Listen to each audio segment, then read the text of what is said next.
linda essa noite. Deus está fazendo coisas tremendas essa noite. Aleluia! Testemunho da amada irmã, Deus abençoe. Verdadeiramente, em outras palavras, seu filho nasceu de novo. A glória de Deus. Não sei se ele serve ao Senhor, né? Então é porque Deus tem um propósito muito grande, que vai além desse milagre a qual Deus fez sobre a vida deste menino. Ana Paula também, Deus abençoe.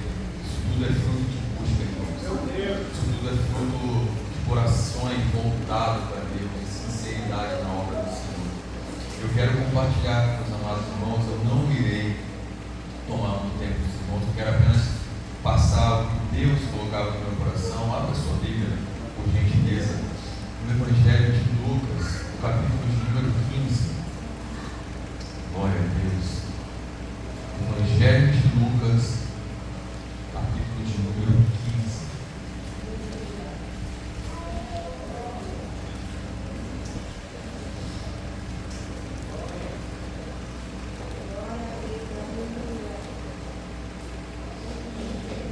Glória a Deus. Lucas, capítulo de número 15. Nós vamos ler a partir do versículo 11, que é a parábola do filho pródigo.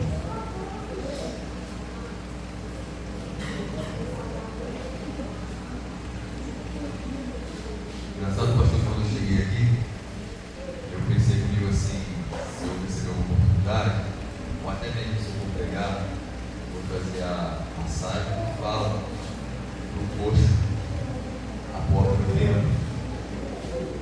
Quando o Senhor trouxe, eu falei: o Senhor está confirmando a palavra dele através da vida do seu servo. E eu muito me alegro, porque Deus tem coisas grandes nessa igreja, amém? Quantos acharam a palavra do Senhor? Amém. Vai dizer a palavra do Senhor, acompanha comigo. Jesus disse ainda: um homem tinha 2 filhos. Certo dia o mais moço disse ao pai: Pai, quero que o Senhor me dê agora a minha parte da herança. E o pai repartiu bens entre os 2.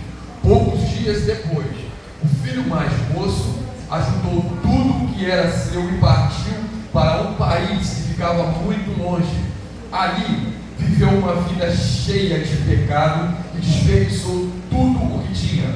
O rapaz já havia gastado tudo quando houve uma grande fome naquele país.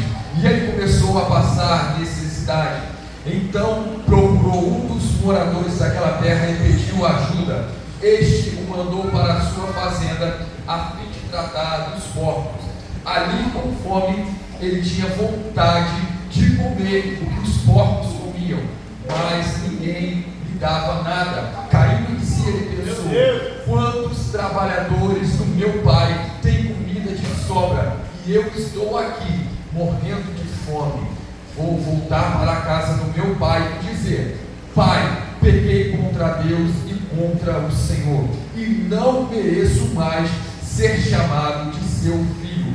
Me aceite como um dos seus trabalhadores. Então saiu dali e voltou para a casa do pai. Quando o rapaz ainda estava longe de casa, o pai o avistou e, com muita pena do seu filho, correu e o abraçou e o beijou. E o filho disse: Pai, pequei contra Deus e contra o Senhor, e não mereço mais ser chamado de seu filho. Mas o pai ordenou aos empregados: depressa, tragam a melhor roupa e vistam ele, ponham um anel no dedo dele e sandália nos seus pés. Também tragam e matem um bezerro gordo. Vamos começar a festejar, porque este meu filho estava morto e viveu de novo, estava perdido e foi achado. Os irmãos possam se assentar, glorificando o nome do Senhor. Aleluia!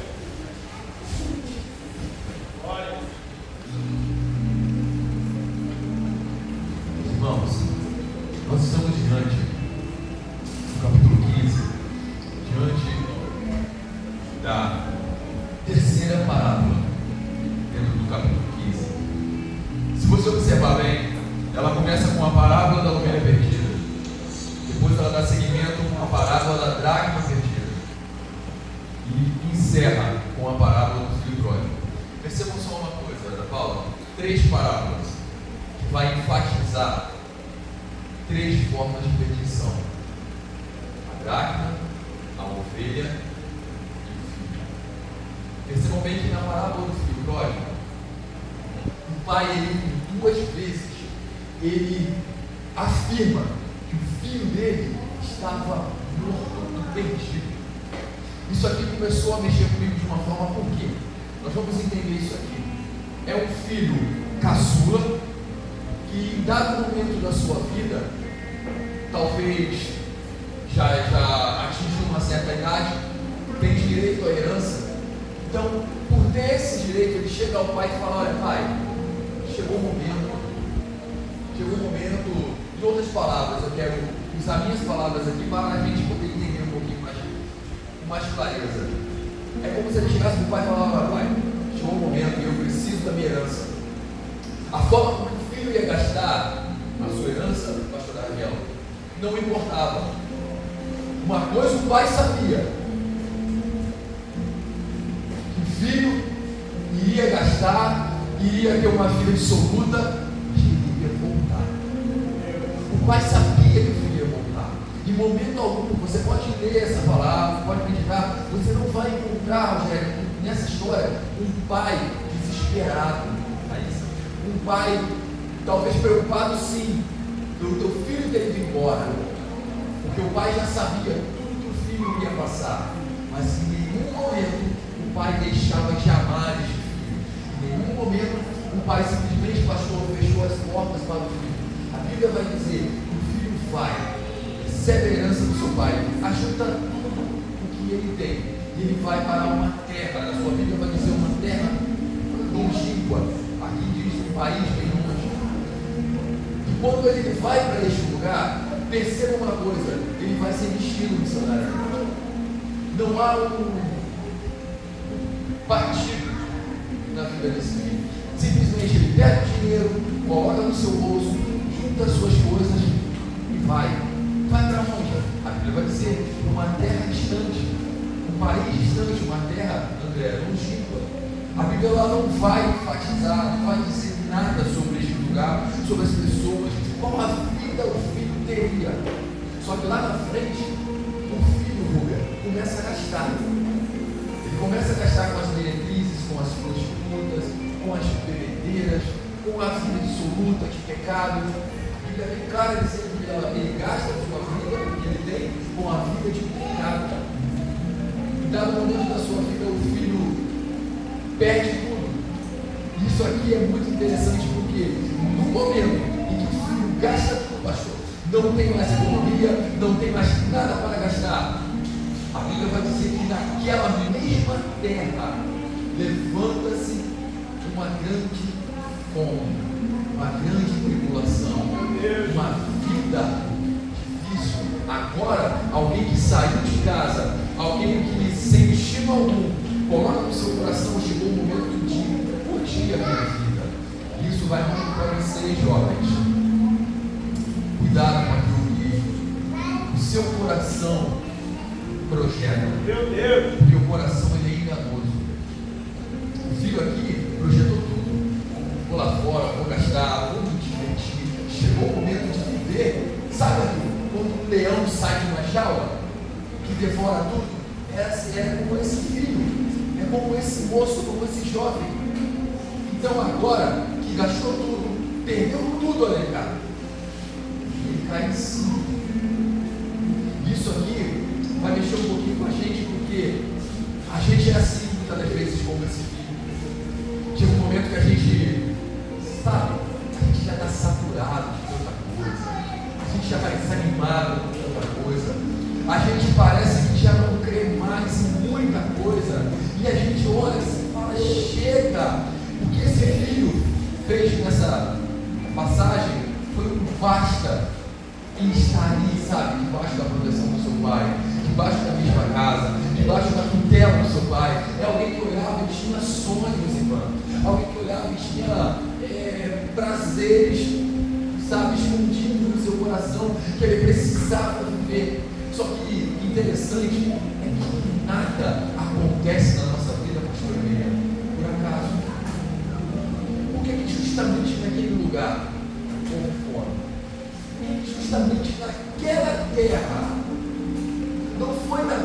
qual ele morava foi na terra, pastor Daniel, e ele foi viver. Porque justamente naquele lugar houve fome, houve escassez. E justamente depois ele gastou tudo. Porque enquanto ele não gastava tudo, poderia haver uma fome, poderia levantar uma escassez. Mas espera aí, eu estou protegido, eu estou armado, eu tenho dinheiro. Como eu me sustentar? A Bíblia vai dizer que depois que ele gasta tudo, levanta-se essa fome nessa terra. É para alguém cair em si e pensar: o que eu estou fazendo na minha vida? Isso vai para a nossa vida hoje. O que nós estamos fazendo na nossa vida? A Bíblia vai dizer que ele desejou. Ele encontra alguém, pede ajuda a alguém, essa pessoa o leva para a sua fazenda, e o estado é tão deplorável que alguém que está ali cuidando de porcos, alguém que está ali, sabe, deseja comer. O que é comida de porcos? É resto, é lavagem, é o que sobra. Muitas das vezes está podre, muitas das vezes está cheio de bicho, está imundo. Mas os porcos comem. É alguém que está desejando comer por aí. Porque lembra, eu tinha uma vida boa, eu não precisava estar aqui. Jesus começa a falar com a sua igreja nesse momento. A gente precisa ser grato por aquilo que nós temos. A gente precisa ter um coração grato, ter gratidão por nós que estamos aqui, ser grato por aquilo que Deus tem feito sobre a nossa vida. Talvez para mim, para você é pouco, mas tem gente lá fora que queria ter a minha, queria ter a tua vida. Não tem. Foi essa situação aqui. A Bíblia vai dizer que ele cai em si. Pode estar falhando? Que ele cai em si. Quando ele cai em si, ele pensa: muitos trabalhadores do meu pai. Sabe? Alguém que cai em si e fala: eu preciso mudar a minha vida, eu preciso mudar o meu pensamento, eu preciso mudar as minhas atitudes. Então eu preciso chegar perto do meu pai e falar: olha, pai, eu pequei contra ti, eu já não sou mais digno de ser chamado teu filho. Ele está dizendo aqui de uma relação, missionário, de uma relação de pai para filho. Ele está reconhecendo que no momento, na situação em que ele se encontra, ele não é digno nem de ser reconhecido como filho. Então ele começa a pensar: pai, pequei contra os céus, pequei contra ti, já não sou mais digno de ser chamado teu filho. Faz-me como um dos seus trabalhadores. Qual é a relação de um empregado e de um patrão? Você trabalha, eu te pago. Você ainda dá comida, eu forneço o alimento. Não tem mais relacionamento. Ele está dizendo: olha, eu estou abrindo mão da paternidade do Senhor comigo. Eu estou abrindo mão, porque a vida que eu estava vivendo lá, isso aqui é muito melhor. Então ele está dizendo para o pai: olha, pai, não precisa me reconhecer como filho, apenas como um dos trabalhadores que o Senhor tem na sua fazenda. Porque ele já não aguentava mais desejar comer lavagem, ele já não aguentava mais, Rogério, perder, levar uma vida de perda. Então ele reconhece que tinha trabalhadores, o seu pai tinha muito mais do que ele foi buscar. Qual foi a resposta do pai? Procura na sua vida. Procura qual foi a indagação do pai para com ele. Em algum momento, ele pode procurar. Se você vai achar um pai que chega diante dele e fala: olha, você estava errado, eu te avisei, foi bem feito, você quebrou tua cara. Você não vai encontrar o pai fazendo isso em momento algum. Sabe por quê? Porque eu creio, eu quero conjecturar aqui, que todos os dias o pai olhava para aquela cerca, olhava para aquele portão e falava: um dia ele vai voltar. Um dia o meu filho vai voltar. O pai tinha esperança no coração que um dia, pastor, o filho pródigo, o mais moço, iria voltar, mesmo que quebrasse a cara, mesmo que se rebentasse todo. Ele iria olhar para aquele portão, aquela porteira, e ia falar: lá, lá. E esse dia, velho, aconteceu. Esse dia, quando o pai avista o seu filho, meu irmão, a Bíblia não vai dizer, pastor, quanto tempo o filho ficou afastado.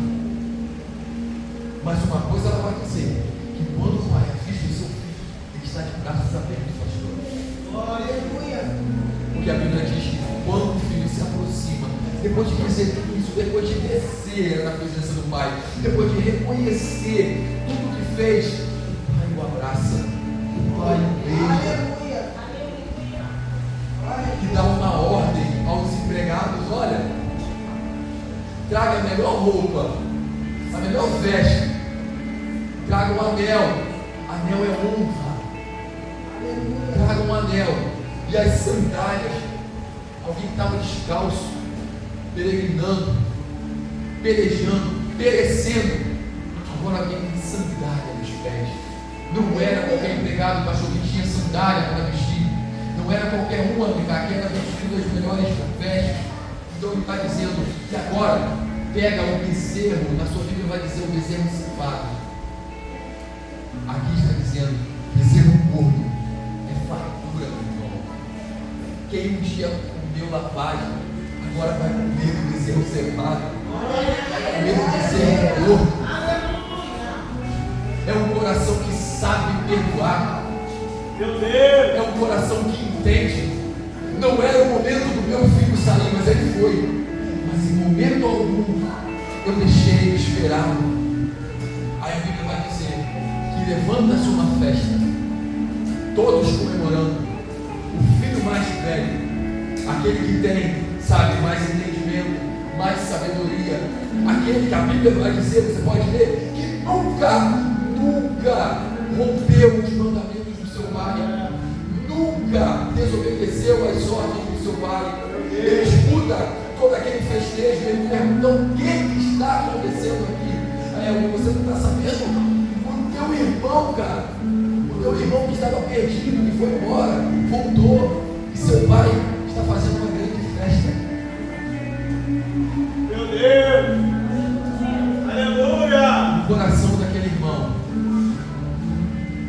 não tinha alegria. O coração daquele irmão não tinha compaixão. Porque ele não entendeu o propósito disso aqui. Porque quando ele fala: peraí, ele chega até o pai dele e fala: pai, como assim? Eu nunca transgredi um dos seus mandamentos.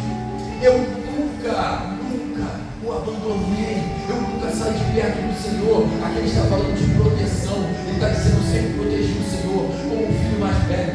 Eu nunca deixei de reconhecer o que o Senhor fez sobre a minha vida. E o Senhor nunca preparou um simples cabrito. Agora, este teu filho, olha a história, Rúbia, ele não vai dizer o meu irmão, ele vai dizer este teu filho. Ele está dizendo: eu não tenho irmão, eu não reconheço como meu Deus. É alguém que ainda tem mágoa no coração, é alguém que ainda precisa se libertar, precisa curar, ser curado. Aí o pai, com toda a sua sabedoria, ele pega o seu filho e fala: meu filho, você não está entendendo? Tudo que eu tenho, tudo que me pertence, te pertence, é seu. Tudo que eu tenho. O pai está dizendo: tudo que você está me falando, eu sei. Eu sei que você nunca transgrediu, eu sei que você nunca me abandonou, eu sei. Portanto, tudo que eu tenho aqui, cara, é teu, é herança sua. O pai está dizendo: você não precisou sair de guerra, você não precisou ir para uma vida de pecado. Você não precisou comer das bolotas do porco, das lavagens. Você não precisou. Mas este teu irmão estava morto e perdido. Lembra que eu falei? São 3 parábolas. Que é perdição, é a dracma perdida, a ovelha perdida, e o filho perdido. O pai sabia, pastor, diante dessa vida que ele escolheu, ele estava indo para o caminho da perdição. Então ele está dizendo para o filho mais velho, alguém que entende melhor: teu irmão, cara, estava morto, estava perdido, não tinha mais solução. Só que ele voltou, ele regressou. O que estava vivo, ele diz, o que estava morto, agora está vivo para a glória de Deus. Ei, meu irmão, sabe o que significa isso aqui? É quando eu e você falamos, eu vou sair da presença do Senhor, eu vou sair da igreja. Quando a gente fala isso, porque a gente está pedindo a nossa parte da herança para Jesus. Quando a gente fala, Senhor, eu vou sair da tua casa, vou sair da igreja, eu não aguento mais o pastor, eu não aguento mais a igreja, eu não aguento mais o irmão, sabe? Você está pedindo a tua parte para você viver lá fora, talvez, uma vida, né? Mas o mesmo pai dessa história aqui, Jesus faz da mesma forma.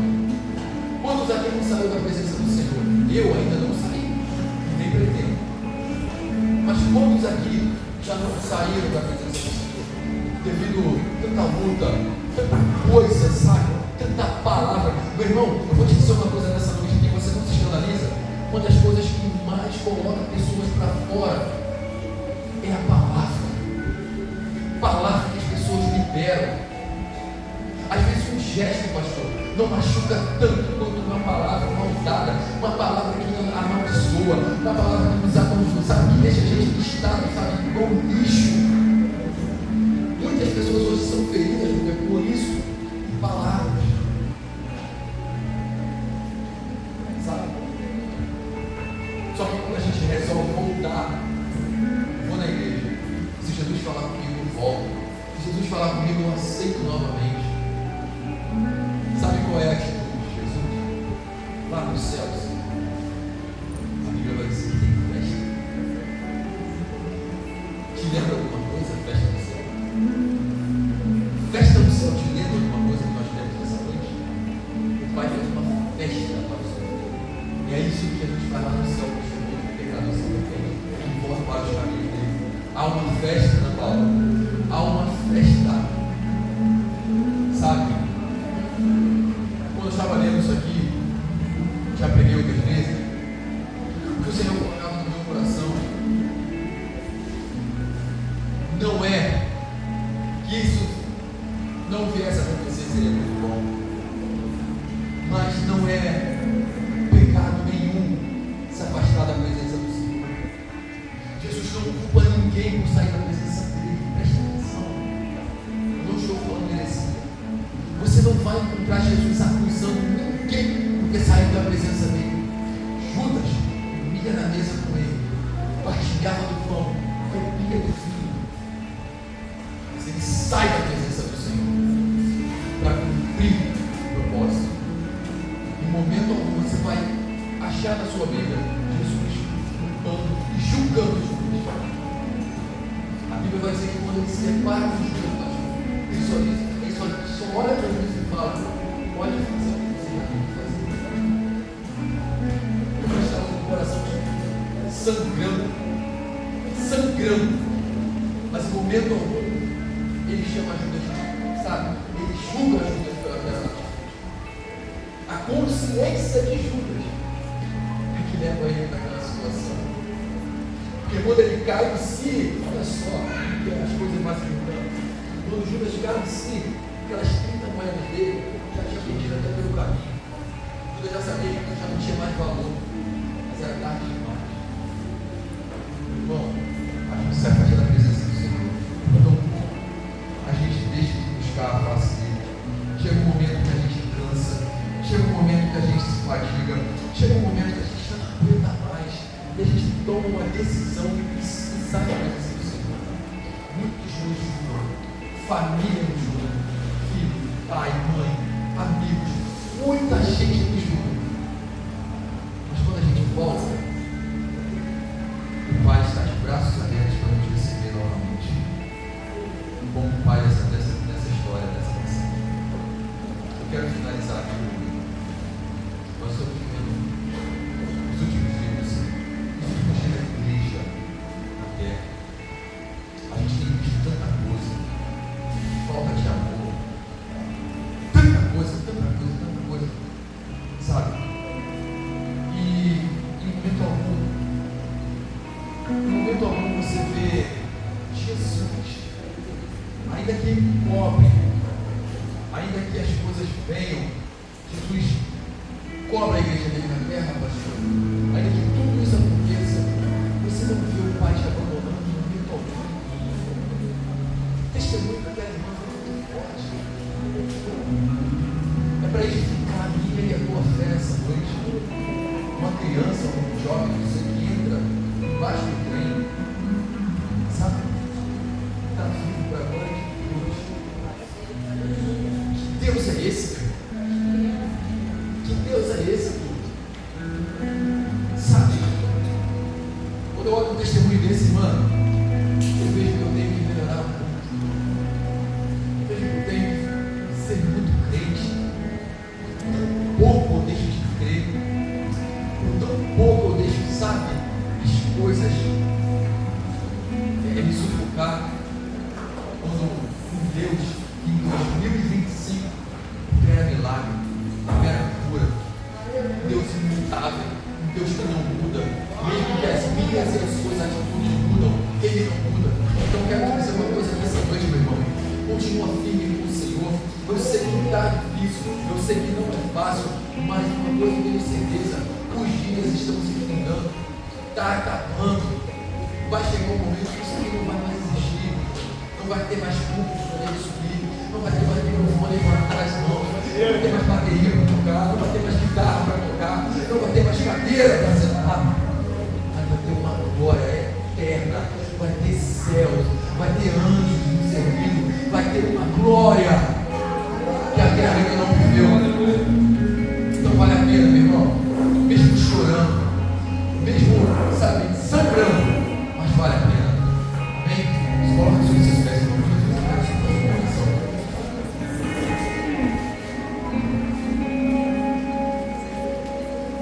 Aleluia. Glória a Deus. Feche seus olhos nessa noite. Põe a mão no teu coração. Oh, Jesus. Senhor, eis a sua igreja, Pai. Senhor, a tua palavra que foi pregada, eu quero te pedir, Senhor, tu és um Pai que não abandona os seus filhos, um Pai, Senhor, que não deixa o seu filho morrer, não deixa o seu filho perecer. Eu pedindo ao Pai que o Senhor possa nos fazer como filhos melhores, que possamos cair em si também, Senhor, que possamos reconhecer os nossos erros, que possamos reconhecer as nossas limitações. O Espírito Santo, eu te peço, ó Pai, toma a tua igreja nas tuas mãos, os teus filhos que aqui estão, Senhor. Pai, o Senhor já tem recolhido os céus na terra. O Senhor já tem recolhido jovens, mulheres, homens, crianças. O Senhor já tem separado os teus. Pai, enquanto o Senhor não nos leva, eu te peço, nos ajuda, nos fortalece, nos dê ânimo, nos dê vigor, fortalece a nossa alma, o nosso espírito. Pai, o Senhor é aquele que conhece o coração de cada um quando entra por essas portas.